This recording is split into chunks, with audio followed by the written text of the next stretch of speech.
Thank you, Holy Spirit, for your presence in this place. Terima kasih Roh Kudus untuk hadirat-Mu di tempat ini. Biar hadirat-Mu bertambah atas kami. Kami butuh Engkau. Kami butuh Engkau, Tuhan. Untuk berhembus atas kami. Untuk menjamah kami. Kami tidak butuh khotbah yang bagus banget. Kami butuh hadirat Tuhan yang mengurapi firman kebenaran. Biar itu menjadi tangan Tuhan membentuk hati kami. Tuhan beri kami hati yang mau dibentuk. Ampuni kami Tuhan. Seringkali hati kami membatu. Seringkali kami keras kepala, kami tidak mau ditegur, kami tidak mau dibilangin, ampuni kami Tuhan. Kami merendahkan diri kami, ubahkanlah kami hari ini. Jamalah kami Tuhan, kami mau berubah. Mari Roh Kudus. Terima kasih Tuhan. Terima kasih Tuhan. Kami serahkan waktu ini dengan ucapan syukur kami di dalam nama Yesus. Haleluya. Sepakat percaya bersama katakan amin. Praise God. Amen. Silakan duduk. Tuhan Yesus memberkati. Shalom. Wow, terima kasih kesempatan yang sangat luar biasa untuk datang menyampaikan firman Tuhan. Selalu adalah kehormatan bagi saya untuk ada di sini. Praise God.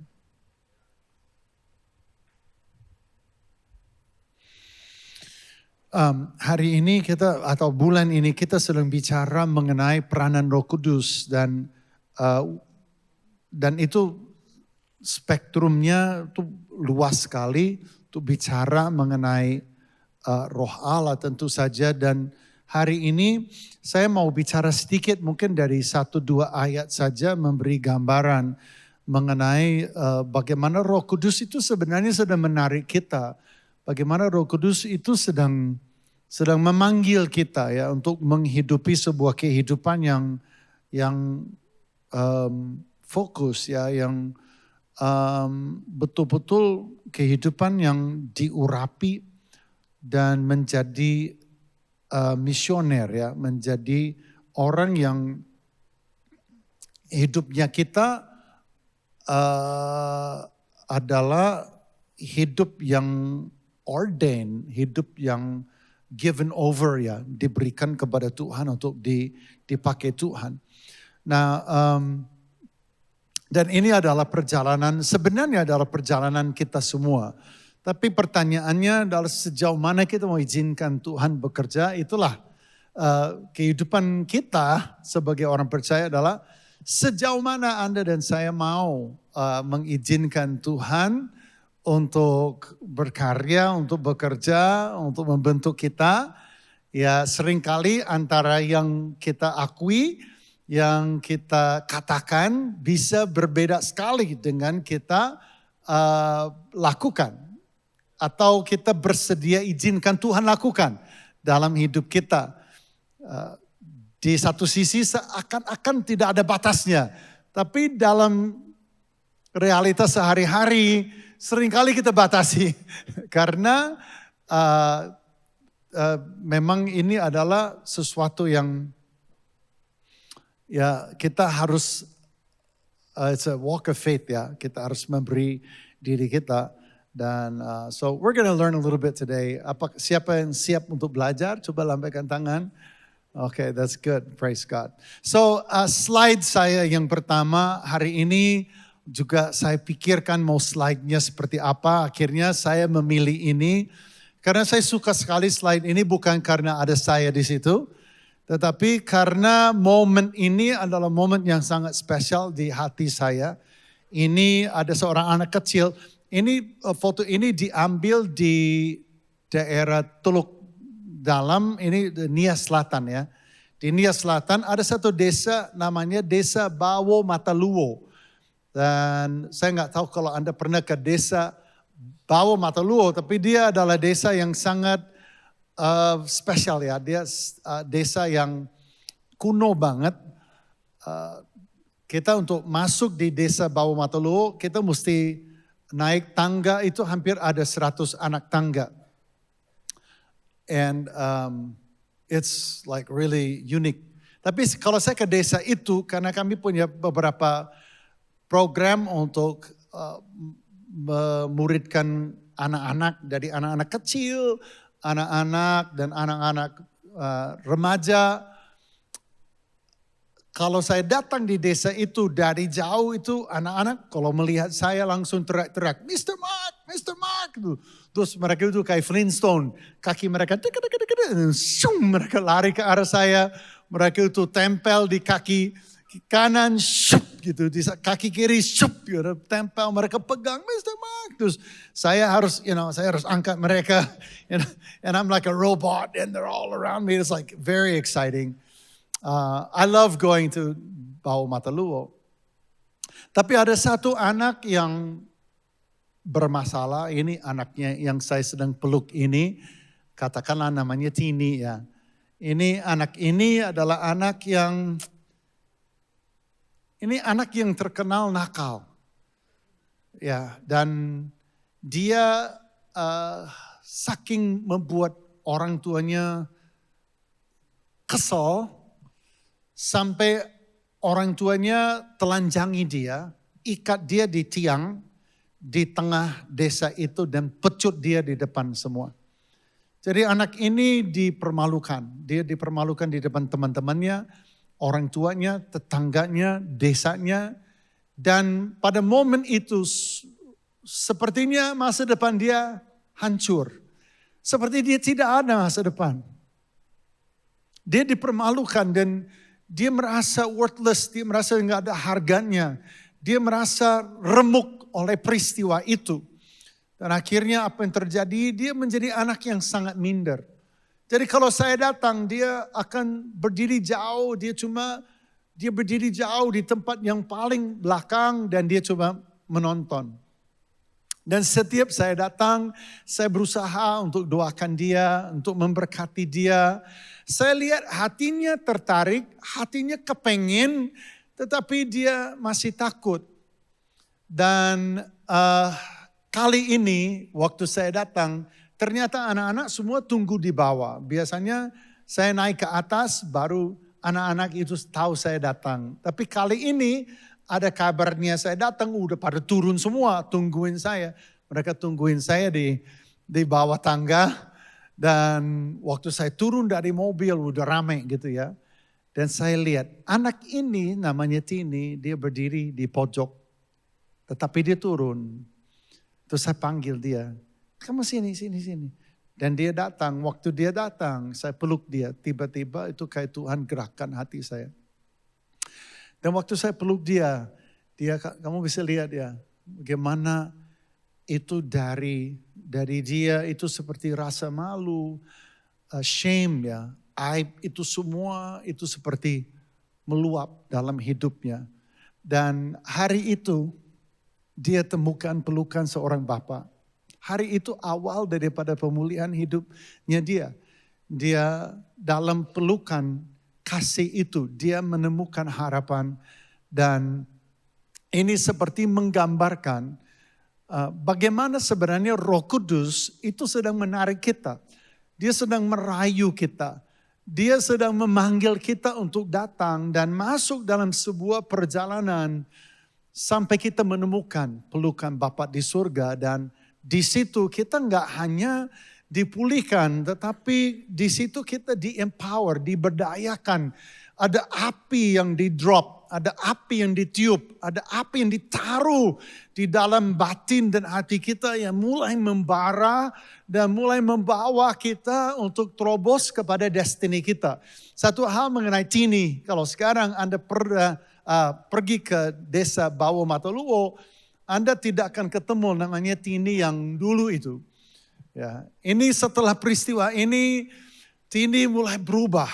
Ya. Kita melihat bagaimana dia itu rasa aib itu, merasa malu hilang. Dan dia mulai menjadi pemberani kembali, tetapi dia gak nakal. Dia adalah anak yang sungguh cinta Tuhan dan dia menjadi anak yang sekarang bertumbuh dengan spektakuler dan dipulihkan oleh Tuhan. Isn't that great testimony?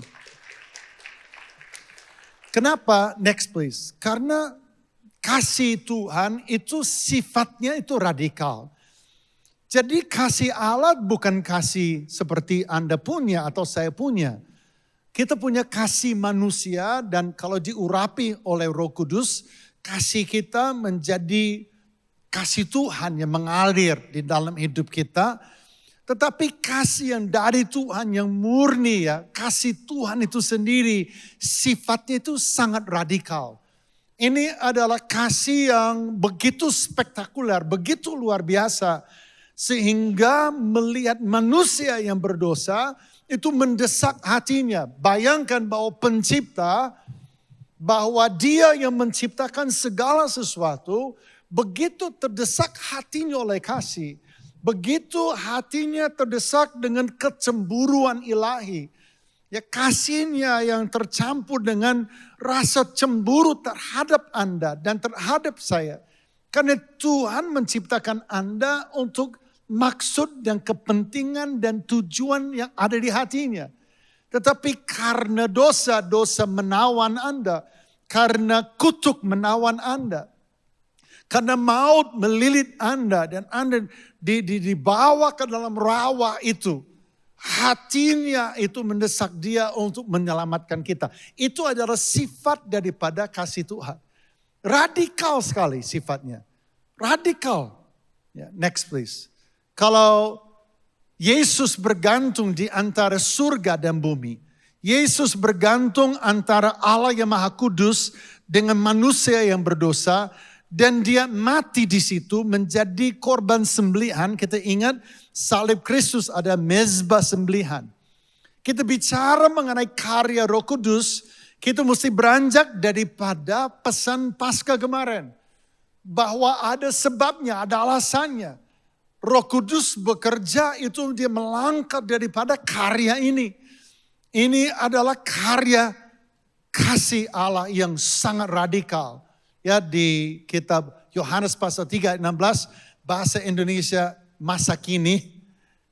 Karena Allah begitu mengasihi manusia di dunia ini sehingga ia memberikan anaknya yang tunggal supaya setiap orang yang percaya kepadanya tidak binasa, dia bisa katakan amin, melainkan mendapat hidup sejati dan kekal. I love this translation.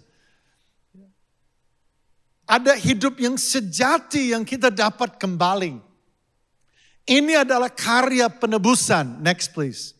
Karya penebusan artinya bahwa Yesus dalam sebuah misi keselamatan, dia mengulurkan tangannya kepada kita. Dia mengulurkan tangannya kepada kita. Sama seperti saya melihat seorang tini yang berdiri di belakang dalam rasa malu, dalam rasa tidak layak. Matanya bahkan tidak berani untuk menengadah ke atas. Tidak berani untuk menatap saya, melihat saya. Dia cuma seperti ini. Tetapi saya memanggil dia. Dan saya keluarkan tangan saya ulurkan tangan saya. Dan saya panggil dia, sini dek, sini. Dan dia datang, dia melangkah. Pertama dia ragu. Dia bingung, apa dia ambil atau tidak. Dia pegang atau tidak. Tapi saya tetap, ayo dek, sini. Sini sama Bapak, kamu sini sama Bapak. Dan dia mendekat dan akhirnya dia mengulurkan tangan dan dia pegang tangan saya. I'm so happy, Saya dapat tangannya dia. Itu seperti saya menang lomba yang besar. Saya dapat tangan dia, like yes, I got you. Saya tarik dia, saya tarik di sini. Dan waktu dia melihat mata saya, dia meleleh. Dia meleleh. Maksudnya dia tidak benar-benar meleleh, tetapi ini kan cerita saya gitu. Dia meleleh, itu hatinya meleleh. Dia melihat saya, sini. Lalu saya pegang dia, saya peluk dia. Dan dia langsung rasa malunya itu, my God. Kenapa? Dan itu Tuhan. Tuhan ulurkan tangan, ini misi keselamatan. He's on a rescue mission. Dan dia pegang kita dan dia tarik kita dari rawa itu. Dia tarik Anda dari lumpur yang mematikan, dari rawa dosa dan kebejatan. Daripada segala yang ada ya, daging dan dosa dan kegelapan dan kekotoran dan semua itu. Dia tarik kita keluar, dia tebus kita. Dia bayar hutang kita, dia lunasi hutang kita. Dan dia tarik kita keluar dari itu semua. Ini adalah kasih yang radikal, cinta yang radikal dengan tindakan yang radikal. Sehingga Anda selamat. Supaya apa? Anda bisa kembali lagi kepada panggilan yang semula. Itu hidup yang sejati. Anda bisa kembali lagi menghidupi sebuah kehidupan yang ada di pikiran dan di hati Tuhan. Cita-cita Tuhan untuk hidup Anda. Bisa Anda capai. Ya. Ini misi keselamatan. Next please. Anak manusia datang untuk mencari orang yang hilang dan menyelamatkan mereka. Ada yang bisa katakan amin. This is the saving action, the saving grace. Ini adalah karya yang paling radikal kalau lihat wujudnya seperti apa. Misi keselamatan ini, ya salib. Wujudnya seperti apa? Kematian.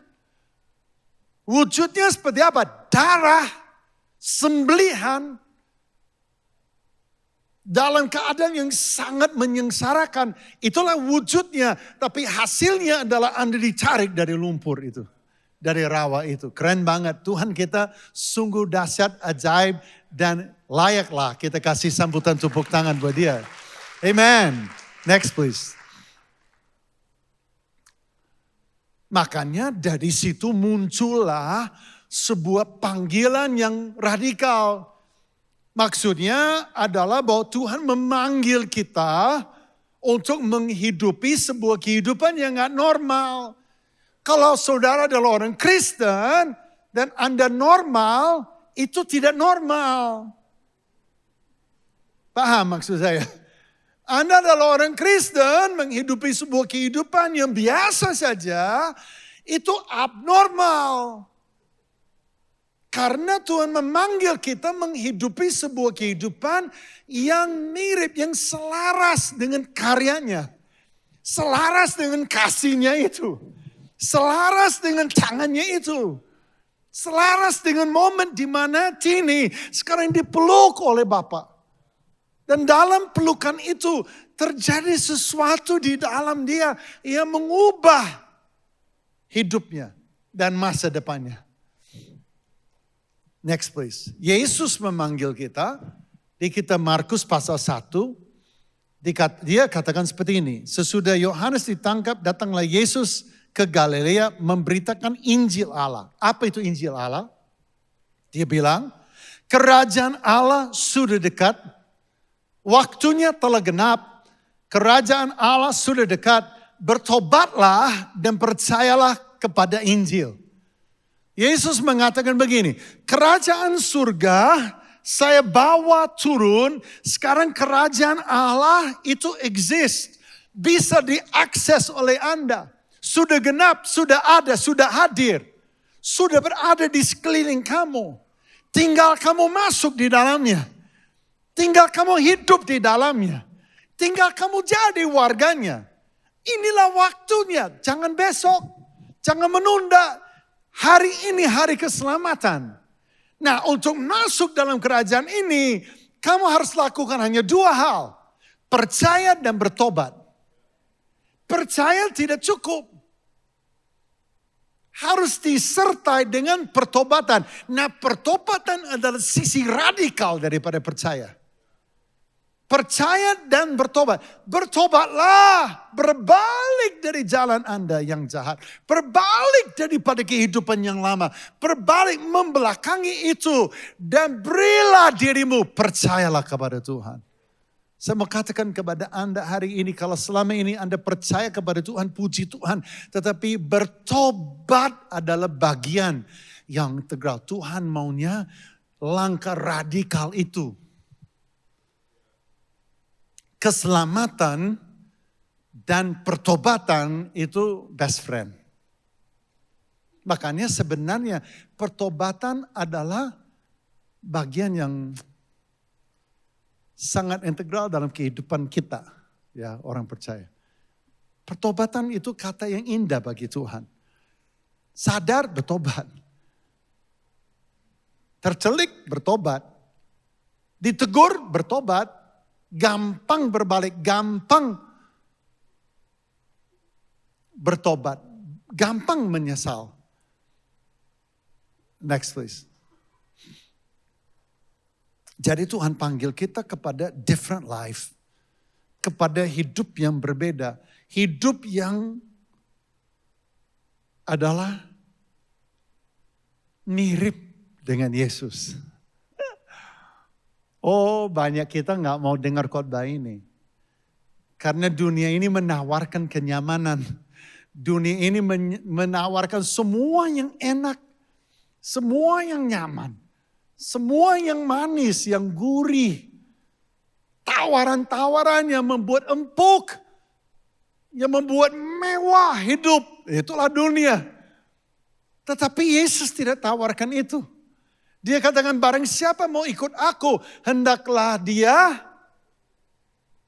memikul salibnya setiap hari dan ikutlah aku. Menyangkal diri, memikul salibnya setiap hari dan ikutlah aku. Beda banget loh.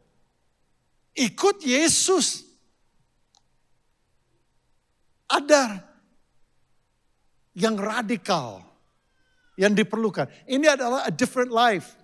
Tetapi kehidupan sejati ini adalah penuh dengan buah. Mendatangkan banyak sekali terobosan. Lihat ayatnya. A different life. 2 Korintus pasal 5 ayat 15. Mari kita baca bersama. 3, 2, 1. Dan Kristus telah mati untuk semua orang. Supaya mereka yang hidup. Tidak lagi hidup untuk dirinya sendiri. Tetapi untuk dia yang telah mati. Dan telah dibangkitkan untuk mereka. Ini adalah panggilan yang radikal. Kamu tidak lagi hidup untuk diri kamu sendiri. Kamu ditarik dari rawa itu. Kamu dibersihkan oleh darah anak domba. Kamu diberi sekarang roh Allah berdiam di dalam dirimu. Dan roh itu akan menuntun kamu dalam sebuah kehidupan yang berbeda, bro. Tidak lagi untuk dirimu sendiri. Tetapi untuk dia yang mati dan bangkit untuk kamu. Kalau Anda susah mengampuni orang, saya mau katakan kepada Anda belum lakukan ini.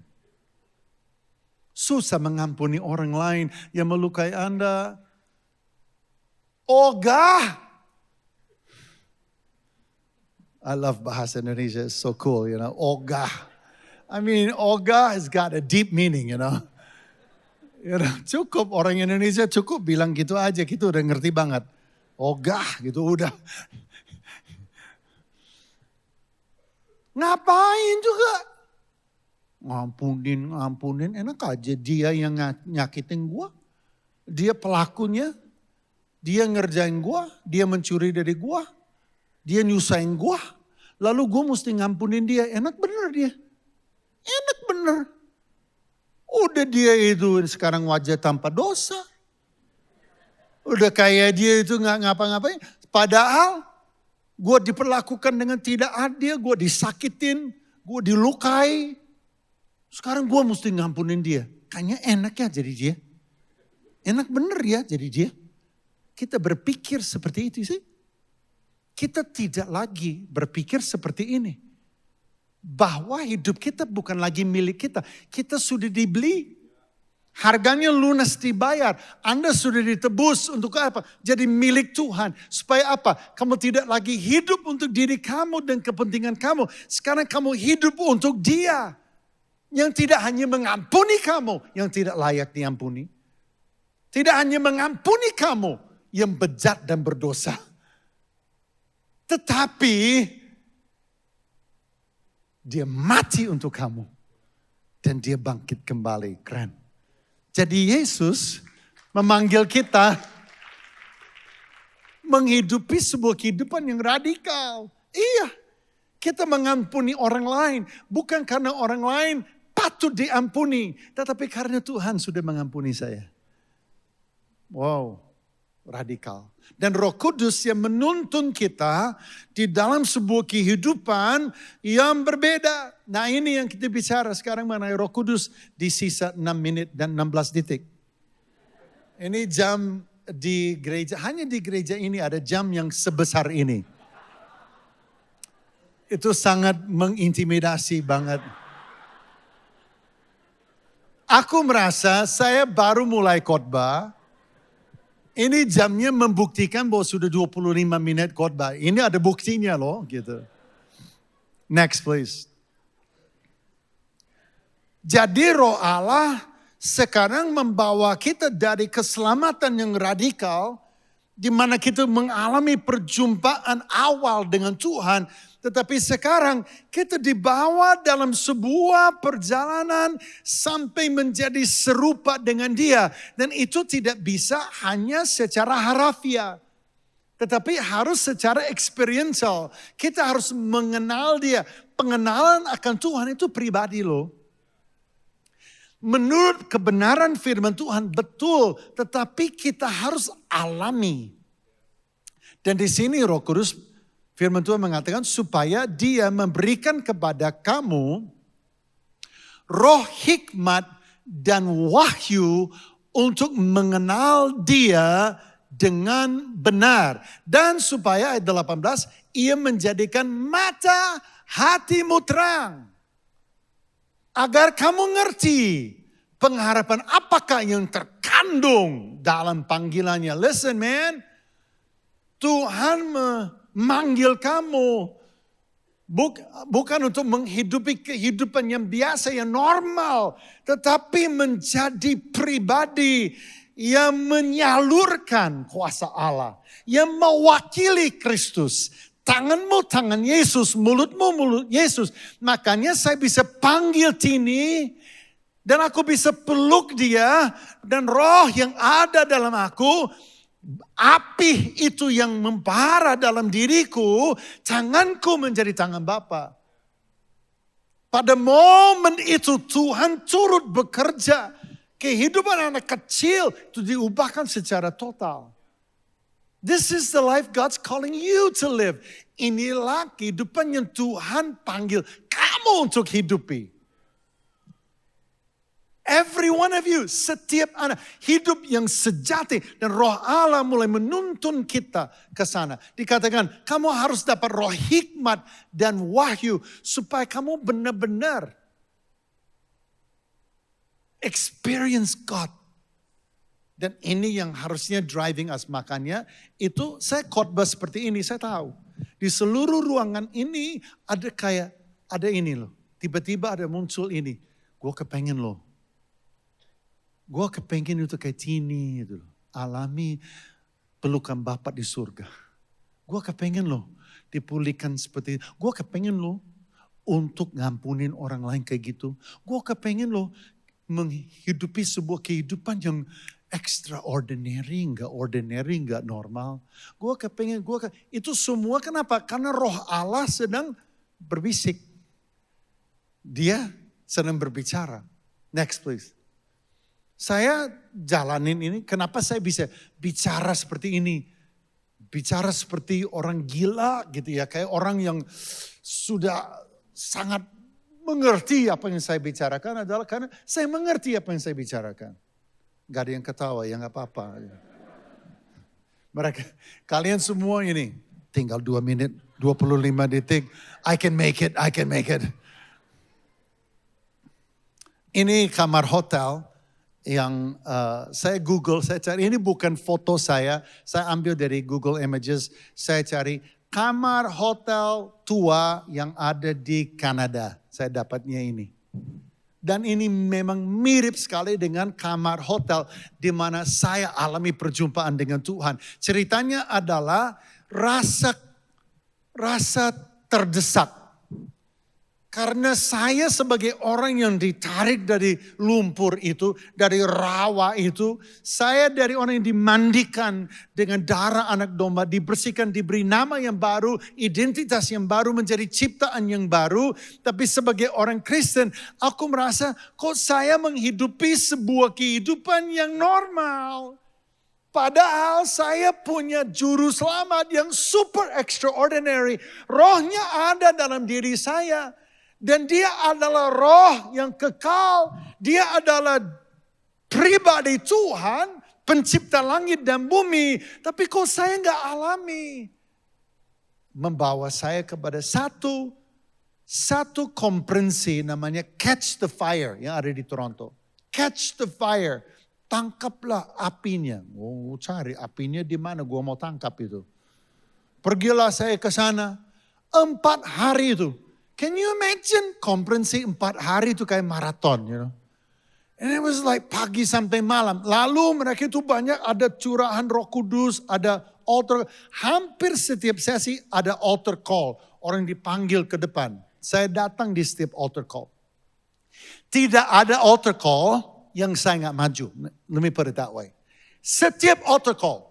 Dia mau panggil siapa? Ada di sini nenek-nenek wanita di atas umur 90 tahun. Maju ke depan. Saya pertama yang datang. Gitu. Saking terdesaknya saya gitu loh. Saking kepengennya saya. Karena saya bete. Tahu bete ya? Butuh tati tayang. Bete. Kesal.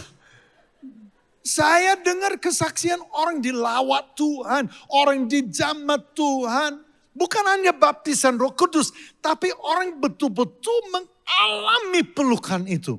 Betul-betul alami hatinya meleleh itu. Dalam hadiratnya, perjumpaan pribadi dengan dia, berpandangan dengan Tuhan, berpelukan dengan Tuhan. Saya juga mau alami itu.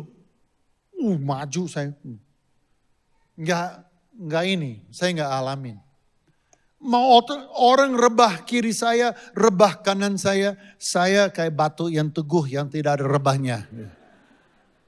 Orang mau doain saya mau seperti apa, enggak ada rebahnya. Pak ini sudah lewat waktunya, boleh saya minta 5 menit? Boleh ya? Oh ya. Jamnya diganti dong.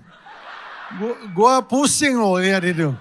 Oh yeah, there it is. Thank you, bro. Let's see. They changed it. Thank you. Tell you what, keringatan khotbah di sini. Gua mau ngomong sama Pastor Andy, bro, jamnya jangan sebesar itu. Dikecilin dikit lah.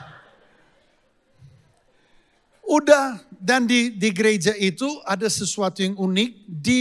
Ada karpet seperti ini. Ruangannya bisa muat 5.000 orang. Can you imagine? Jadi setiap hari pack, kita sikut-sikutan.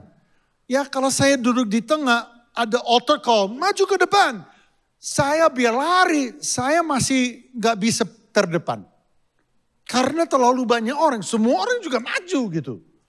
Jadi itu benar-benar, itu pernah loh, ini karena saya dikasih 5 menit. Pernah saya masih di belakang, padahal altar call-nya itu di sini udah kayak ikan sardin di sini. Lalu itu hamba Tuhan itu dia untuk doain orang kan nggak bisa dia tumpangin tangan satu-satu. Jadi dia itu dari kanan dia keluarkan tangan dia seperti ini. Lalu dia bilang begini, Jesus name, Jesus name, Jesus name, Jesus name, Jesus name. Terus orang berdiri, oh. Dan dia cuma lewat gitu, Jesus name, Jesus name, Jesus name, Jesus name, Jesus name, Jesus name, Jesus name, Jesus name, Jesus name, Jesus name, Jesus name, Jesus name, Jesus name, Jesus name. Dia sampai ke sini, lalu dia ganti, in the name of Jesus, name of Jesus. Dia ganti, name of Jesus, name of Jesus, name of Jesus. Udah kayak mesin tek, bolak-balik. Terus aku maju sedikit gitu. Itu sampai benar-benar itu sampai saya akhirnya saya ada di depan. Terus saya kan lihat dia ada di sini. Terus dia lihat kepada dia punya asisten di situ, asisten pribadinya di situ. Terus dia bilang begini, my back is killing me. Dia ngomong, my back is killing me. Nggak ngomong tapi dia mulutnya, my back is killing me. And then the assistant goes, Maksudnya udah, cukup gitu. Terus dia bilang gini, one more. Ini one more ini kan gua. You understand? Gua udah tahu ini dia man. Api dari surga. Saya akan disambar petir. Saya akan dilawat ekstrim. Saya udah siap. Saya siap Tuhan lawat. Saya 3 hari gak bisa bangun. Saya siap, you know. Datang dia tuh. Cisnem. Saya berdiri paling tengah. Oh, yes gitu. Cisnem. Terus dia lewat. Dia lihat saya. Dia stop. Oh iya. Dia berhenti, dia lihat saya. Saya lihat dia. Dia tumpangin tangan. Iya. Dia tumpangin tangan. He says, receive the impartation of the Holy Spirit now. Sudah tahu apa yang terjadi di momen itu. Gak terjadi apa-apa. Cisnem. Ini rebah. Loh, kok tepuk tangan? Maksudnya apa tepuk tangan ini? Ini rebah. Gua kagak. Padahal dia tumpangin tangan. And it was just like, what? Tahu saudara apa yang saya lakukan? Saya udah tahu dia sakit punggung kan? Kesel. Jadi saya tahu, karena saya sering menjadi pembicara, saya tahu ini kalau ruang pembicara, VVIP ruangan, itu di panggung, di sebelah panggung. Gue pasang badan di situ, jadi gue tinggal, terus gue lewat, saya tahu asistennya di sini, berarti ini pintunya kan. Terus aku masuk di situ, aku selip, aku sampai ke pintunya, aku berdiri di depan pintunya. Ini pintu masuk ke ruang pembicara, saya pasang badan di situ, dan saya tutup mata dan saya buka tangan. Dia pas datang kan, saya lihat dia datang, saya langsung gini. Sekarang dia nggak bisa masuk kepada ruangan kalau dia tidak urus saya. Nah urusnya bisa satpam atau urus bisa penumpangan tangan, lu pilih. Tapi salah satu yang pasti saya tidak akan minggat dengan tenaga badan saya. Pokoknya saya udah benar-benar udah kayak gunung batu yang teguh. Saya tutup mata, dia datang, dia lihat. Yang dia lihat adalah hati. Saya nggak tahu dia lihat atau tidak, tapi yang Tuhan lihat. Terus dia itu pikir, ya udah dia nggak mau berantem dengan saya kan? Dia tumpangin tangan. Dia tumpangin tangan lagi nih. Dia bilang in the name of Jesus. Dan saat itu saya berdiri di depan pintu, dia tumpangin tangan. Saudara tahu apa yang terjadi kepada saya? Nggak terjadi apa-apa. Dia lewat di bawah tangan saya, dia dorong pintu dan dia masuk. Hilang dia. Setiap malam sampai lampu padam, saya ada di gereja itu. Ada garis-garis hijau di gereja itu.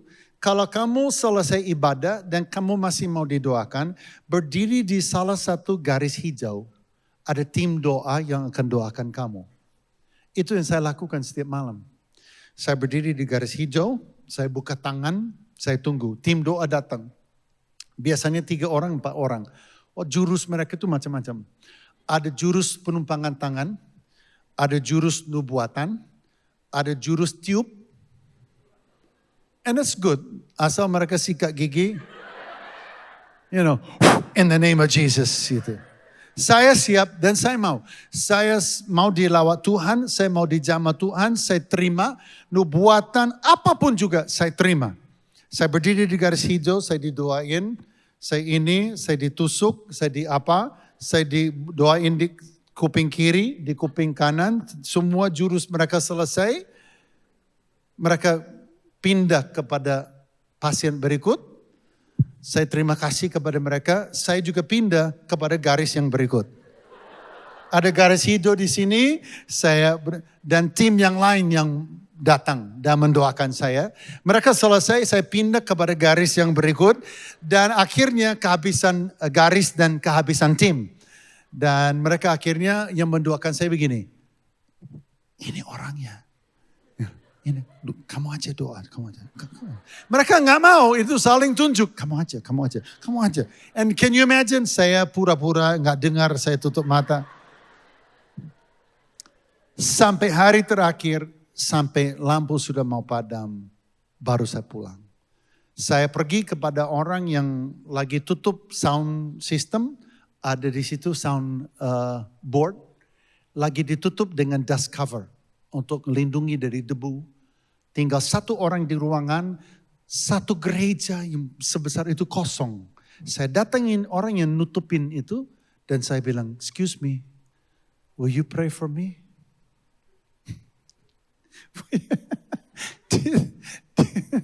Dia lihat saya, can you imagine jam 12 malam, dia juga mau pulang, terus datang orang menjengkelkan seperti saya. Will you pray for me? Dia lihat saya begini, ya Tuhan. Ini. Orang ini lagi gitu loh. Terus dia bilang, sure, dia bilang. Terus dia bilang, enggak, saya enggak jadi doain kamu. Aku merasa gini, Roh Kudus bilang, apa yang kamu cari, kamu sudah dapat. Semua katakan begini kepada kalian, saya tahu ini sudah waktu saya sudah lewat jauh. Semua katakan begini, waktu kamu mendesak Tuhan, waktu kamu mengejar Tuhan, waktu kamu memburu Tuhan, pertama Tuhan suka. Dia suka. Dia suka diburu, dia suka dicari. Dia suka ada yang mendesak.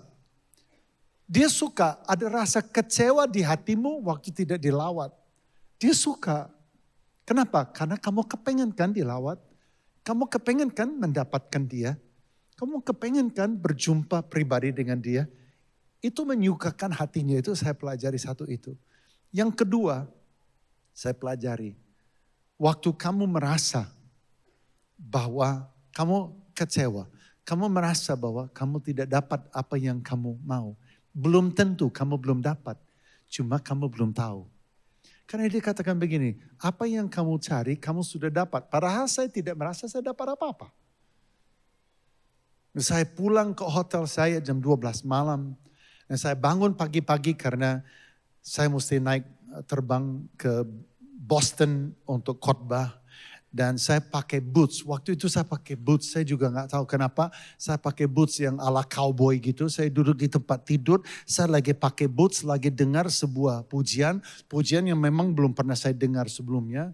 Namanya You Are Beautiful. Oh, You Are Beautiful, my love. Gitu. Dari kitab Kidung Agung. Lagi saya dengar itu. Lagi saya pasang boots. Buru-buru mau ke bandara. Tiba-tiba ruangan saya seperti ini persis, tiba-tiba dipenuhi dengan diri Tuhan. Saya nggak tahu gimana untuk menceritakan kepada kalian kecuali bahwa satu ruangan itu isinya adalah Tuhan. Hadiratnya itu seperti kalau diaduk itu kayaknya itu kental ya. Sepertinya itu kalau kita berdiri begini bisa diaduk hadirat Tuhan, bisa dirasakan dengan tangan kita. Jangan berdiri duduk saja saya nggak kuat. Saya nggak ada waktu menceritakan kecuali bahwa saya di lantai, saya di tempat tidur, saya di lantai. Akhirnya sampai ke kamar mandi. Di kamar mandi karena saya harus kejar tiket. Saya berusaha saya bangun dan saya di kamar mandi. Saya coba untuk ambil saya punya barang. Telepon bunyi. Telepon bunyi, saya cuma mikir gini, oh Tuhan mau ngomong sama saya. Aku saking hadirat Tuhan begitu kuat, aku pikir pasti ini Tuhan yang telepon saya gitu. Saya angkat telepon bukan Tuhan, tapi adalah hamba Tuhan gembala yang ada di New York. Terus dia ngomong sama begini kepada saya, pakai bahasa Indonesia. Bahasa Indonesia pakai medok, campur bahasa Inggris. Brother, what time is your flight to Boston? Oh, bahasa orangnya puluhan tahun di Amerika, tapi bahasa Inggrisnya masih ngawur gitu loh. What time is your flight to Boston? Itu satu kalimat, tetapi itu sampai kepada tulang saya. Itu sampai kepada tulang saya, sampai rambut saya juga dengar itu pertanyaan itu. Itu sampai kuku saya juga mendengar itu. Itu adalah pertanyaan yang paling lucu. Itu adalah momen yang paling menggelikan dalam hidup saya. Dan saya dari mendengar pertanyaan itu, saya jatuh ke lantai dan Tuhan lawat saya. Di lantai kamar mandi saya dipeluk Tuhan.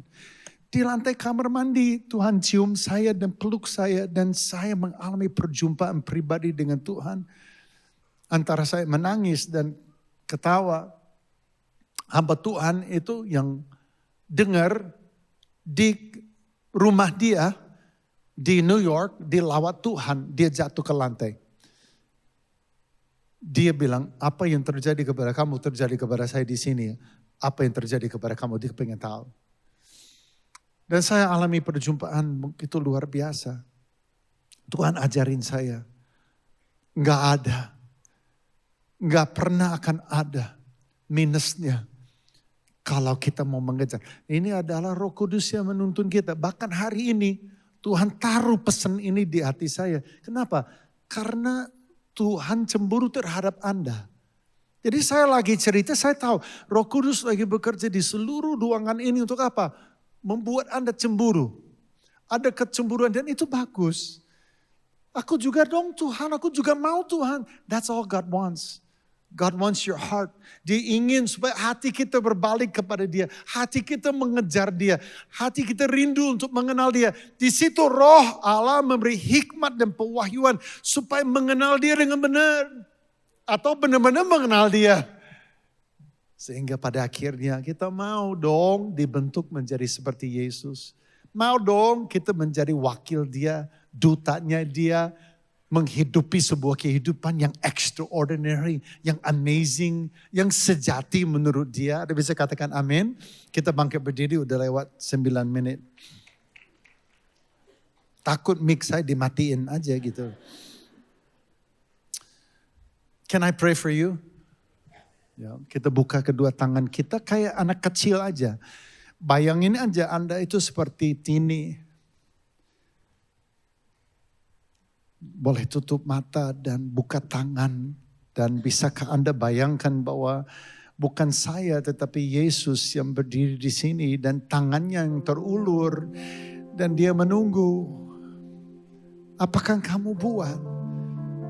Kalau kamu raih tangan itu ada resikonya loh. Resikonya adalah Dia tarik kamu. Dia tarik kamu dalam pengenalan akan dirinya yang mengubahkan seluruh kehidupan kamu. Trajektori kamu. Masa depan. Maukah kamu mengambil tangan Dia. Menerima tawaran Dia.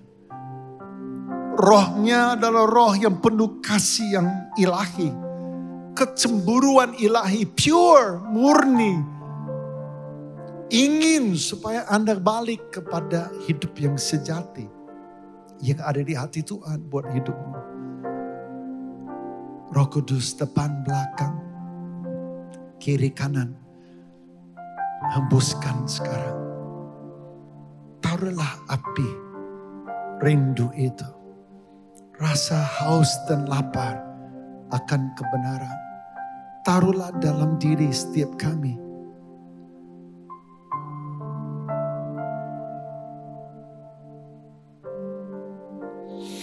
Keinginan Tuhan mengalami perjumpaan dengan Engkau.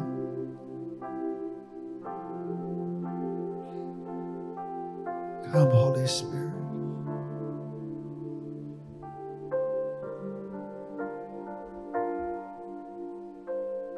Berhembuslah atas kami. Berapa banyak dari saudara hari ini katakan, hatiku mau berbalik kepada Tuhan. Dunia ini terlalu banyak penawaran. Hatiku ingin balik kepada Tuhan. Dan aku pengen itu mengalami Dia. Jangan nyerah. Karena Anda tidak alami apa-apa. Anda tidak merasakan sesuatu. Karena itu hanya masalah momen, itu hanya masalah waktu. Mata Tuhan tertuju padamu. Come Holy Spirit. Boleh taruh tangan kirimu di dada, angkat tangan kananmu pada Tuhan. Katakan Tuhan, hatiku berbalik kepadamu.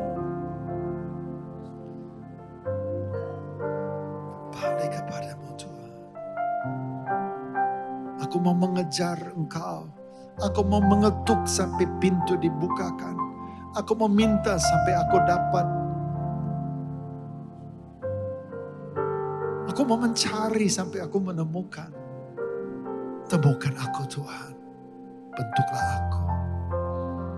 Meteraikan momen ini. Tandailah setiap kami Tuhan. Biar rasa haus dan lapar itu menjadi momen, menjadi perjumpaan, menjadi transformasi, menjadi kehidupan yang sejati. Terima kasih Tuhan. Kami mengucap syukur. Kami berdoa di dalam nama Yesus.